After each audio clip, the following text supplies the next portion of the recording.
Senator Boucher. Molloy's been criticized for putting into place the largest tax increase in the state's history.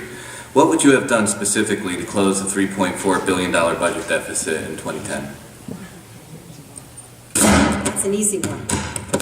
We actually did put in place a comprehensive package in 2011 to solve the problems that the state was confronting.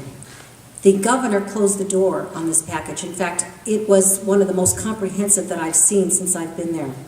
It addressed taxes, it addressed spending, it addressed the deficits that were looming, it addressed ways that we could certainly address, and I just said it in my opening statements, of the unsustainable fringe benefits that the state is paying. In fact, did you know that if you have a teacher teaching at one of our community colleges that's being paid $100,000 a year, the fringe benefits can be anywhere between $75,000 and another $100,000 more that the taxpayer has to pay. That is not sustainable. We have to bring the unions back to the table, which this governor did, but he did not realize any of the concessions that he said that he brought. In fact, the unions were actually invited to Washington, D.C. to explain to the rest of the nation's unionized state employees how they got such a generous package. How they got such a generous package. And in fact, when the governor asked for everyone to share in the pain, the only pain that was being really shared was with the taxpayer and the small business owners. I guess my time is up. Thank you.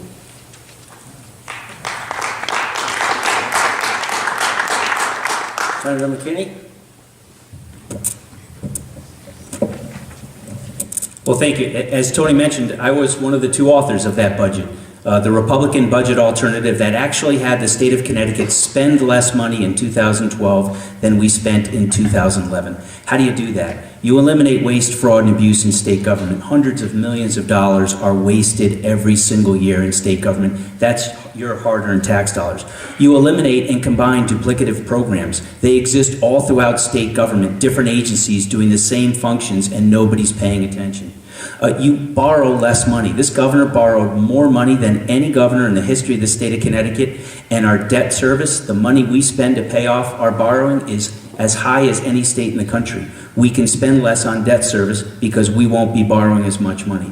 Those are what you have to do. You have to make the tough decisions and say government can't be all things to all people. You have to prioritize. You have to make tough decisions. That's what we did as Republicans, and that's what I'll do as governor.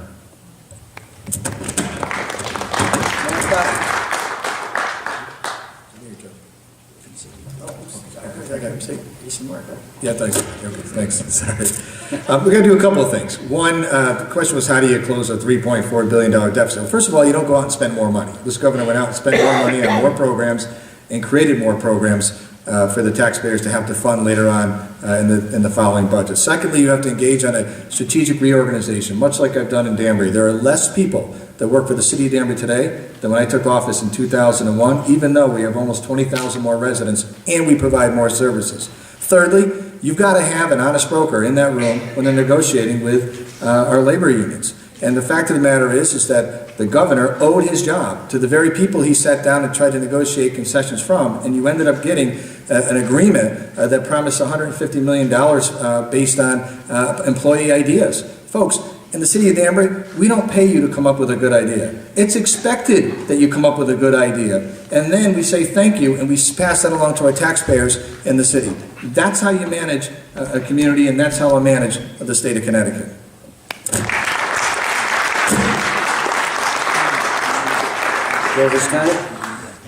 If a governor doesn't sign a budget, there's no budget. That was his leverage. Those were his people, those were the union bosses. He gave them everything they wanted. What will need to be done if I'm your governor is that programs, if you're going to use executive power and abuse it, then he should have used it right.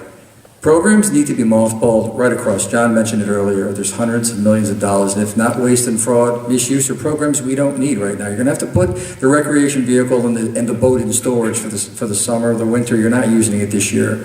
So I propose, and I've been proposing publicly, that we place, and the legislature could do this. If they don't, then the governor should not sign the budget. Place programs, have public hearings on all programs that are non-essential, and put them in a lottery. And then let the union members be told by these programs and the people that they service that these programs are going down the tubes, we're going to mothball them. And let the unions then take the blame for not coming to the table. We need a strategic leader who's not afraid of the unions, and not afraid not to sign a contract.